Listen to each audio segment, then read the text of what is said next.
Beaucoup de gens ont peut-être déjà entendu parler du Dark Web, ce qui permet de s'en faire une idée assez précise. Il s'agit de tout ce qui n'est pas accessible à l'aide des navigateurs courants, tels que Mozilla, Google Chrome et Microsoft Edge.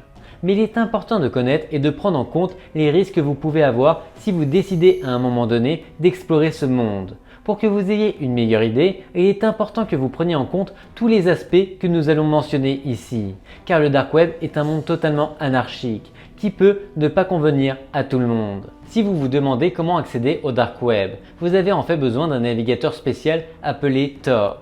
Mais que cache le Dark Web? Est-il dangereux et illégal? Et le Dark Web est-il la même chose que le Deep Web?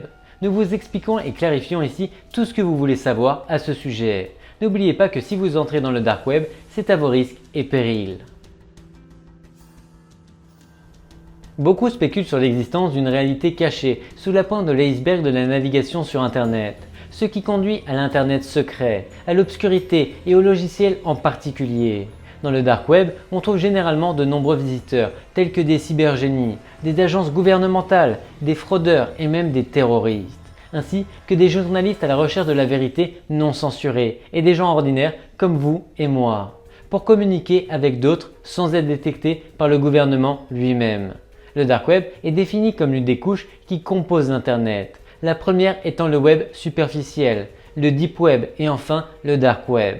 Cependant, il faut toujours garder à l'esprit que l'accès au Dark Web présente des dangers infinis, car pour une raison ou une autre, il s'agit pratiquement du fond du baril. Il est important de connaître la différence entre chacune de ces parties, car de nombreuses personnes ont tendance à confondre le Deep Web et le Dark Web. Lorsque nous parlons du web superficiel, il s'agit de la couche de l'Internet accessible au public, avec des navigateurs courants tels que Safari, Firefox et Chrome. En fait, tout contenu accessible à tout moment et en tout lieu fait partie du web superficiel. En revanche, si l'on se réfère au Deep Web, il s'agit de la partie du web qui offre des informations spécifiques, auxquelles la plupart des gens n'ont pas accès, et encore moins par le biais des moteurs de recherche. Cela signifie que si vous recherchez des informations par le biais de moteurs de recherche Internet, vous n'aurez jamais accès au Deep Web. Au contraire, le Dark Web est la partie cachée de l'Internet et beaucoup plus difficile d'accès que les deux couches précédentes. Comme nous l'avons mentionné, il ne sera accessible qu'au moyen de navigateurs spéciaux. Il s'agit de la partie non réglementée de l'Internet, qui est le point de convergence de pratiques illégales. En fait, pour nous avancer un peu, le Dark Web vous permet d'accéder à des contenus compromettants, de rencontrer des criminels, des virus et des activités illégales telles que la pédopornographie et même le trafic d'organes, ce qui est très inquiétant pour beaucoup. La caractéristique la plus commune du Dark Web est que, en général, les sites web sont un mélange aléatoire de lettres et de chiffres, se terminant par .oignon. Une autre qualité est que les adresses ou URL changent constamment, et de là vient le terme de web caché, étant difficile à suivre ou à trouver, par rapport au Deep Web et au web superficiel. Le Dark Web a en fait été créé par le gouvernement des États-Unis, dans le but d'établir une communication secrète entre les espions de la CIA dans de nombreux endroits éloignés. Au cours des années 1990, les services de renseignement américains ont procédé à une collecte massive d'informations, numérisant de plus en plus de rapports et rendant obsolètes les anciens moyens de communication, tels que la radio et les lettres. En outre, pour que cela puisse avoir lieu, de nouvelles techniques cryptographiques ont été développées afin de ne pas divulguer publiquement les informations. En 1995, ce procédé était déjà très utilisé parmi eux, donnant lieu au programme réalisé par le laboratoire de recherche navale des États-Unis, donnant naissance au navigateur Tor, The Onion Router, établissant des lignes de communication entièrement cryptées. En 1997, le projet a été repris par la Defense Advanced Research Project Agency, DARPA, du Pentagone, qu'il a ensuite cédé à divers groupes de défense des droits civils. Certains pensent que Tor n'a jamais été abandonné, pour ainsi dire, par le gouvernement américain. D'autres affirment qu'il s'agissait d'une stratégie visant à ouvrir le réseau anonyme à tous les agents américains, afin qu'ils puissent l'utiliser dans le monde entier, quand ils le souhaitent et réaliser des plans secrets.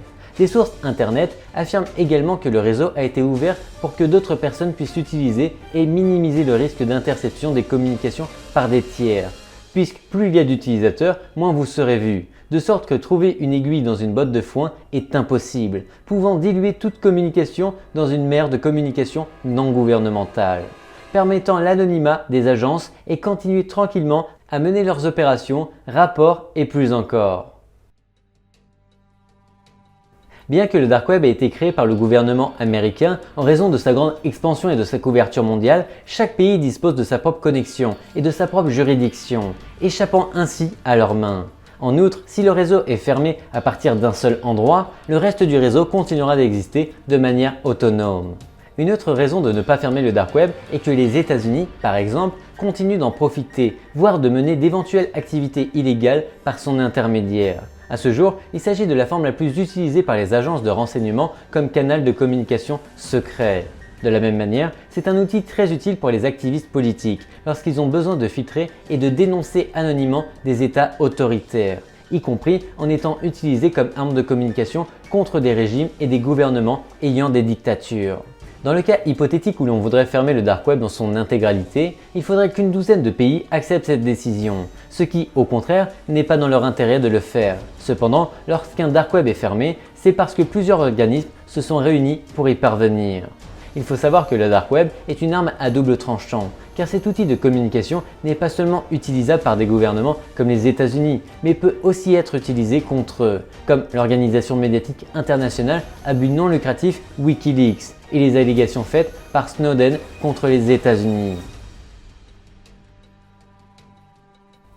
Étant donné qu'il s'agit d'un réseau totalement anarchique, beaucoup pensent que le Dark Web est un moyen de communication où sont traitées des affaires légales, telles que l'embauche de tueurs à gages, la réalisation des plans pour des activités illégales de hauts dirigeants et d'agences travaillant sous couverture avec des entreprises déguisées, les médias pour les pirates informatiques, les transactions de drogue, les armes et bien d'autres choses encore. Le Dark Web peut être utilisé pour le bien ou pour le mal. C'est pourquoi nous pouvons trouver une myriade de choses sur lesquelles nous pouvons tomber. Comme le Dark Web est un monde en constante évolution, nous allons mentionner ce que vous pouvez éventuellement y trouver. Depuis l'existence du Dark Web, de nombreux marchés noirs ont exploité leur affaire en commercialisant toutes sortes de produits illégalement liés à la drogue, à travers Silk Road avec des photos qu'ils ont téléchargées. Aussi, l'eBay du vice, qui, après de longues années d'enquête et de surveillance par les autorités américaines, a arrêté en 2013 l'administrateur Ross Ulbricht, qui utilisait le pseudonyme Dread Pirate Roberts. L'internet n'est honnêtement plus un endroit sûr en général, et si nous parlons du Dark Web, vous y trouverez des endroits totalement dangereux qui, même en utilisant un bon VPN et un antivirus, vous ne serez pas en sécurité. Il existe des sites inconnus qui pourraient même pirater ou infecter votre ordinateur. L'une des façons d'utiliser le Dark Web est celle prévue à l'origine par leur projet, en donnant la possibilité de faire des reportages anonymes et aux journalistes de filtrer les informations sensibles. C'est un moyen de bénéficier de la liberté et de la transparence qu'offre Internet. Cependant, il y a des gens dans le monde, comme les criminels et les terroristes, qui n'échappent pas à lui donner une utilisation plus sinistre. Par le biais des forums web, les pirates commercialisent également d'importantes données volées, des numéros de carte de crédit et des identités numériques qu'ils obtiennent en piratant d'autres systèmes. Il s'agit d'un réseau d'appareils infectés utilisé par un pirate qui les contrôle, infectant les appareils sans que les propriétaires puissent s'en rendre compte. De cette façon, le piratage propage le virus, le phishing et autres pour obtenir des informations privées. Ce type de programme fonctionne sur le Dark Web. Les pirates vendent donc des botnets en échange d'argent de manière illégale. Bien que le Dark Web soit un moyen gratuit d'accéder à des informations intéressantes qui ne peuvent normalement pas être publiées, il est important de toujours prendre des précautions. Cette ressource peut être utilisée à de nombreuses fins et de différentes manières, qu'il s'agisse de la diffamation d'informations sensibles, de la communication cryptée par des organismes gouvernementaux, d'affaires illicites et de piratage informatique. Si vous n'êtes pas pleinement conscient de tout ce que cache le Dark Web, il est très important que vous preniez des précautions, même si nous ne vous recommandons même pas d'y accéder. Mais vous avez déjà une idée de ce que vous pouvez trouver sur le Dark Web, des secrets aux activités illicites, en passant par des mystères et les secrets qui peuvent ne pas convenir au grand public. Rappelez-vous et gardez ceci à l'esprit, le Dark Web n'est pas pour tout le monde. Si vous y entrez, ce sera sous votre stricte responsabilité.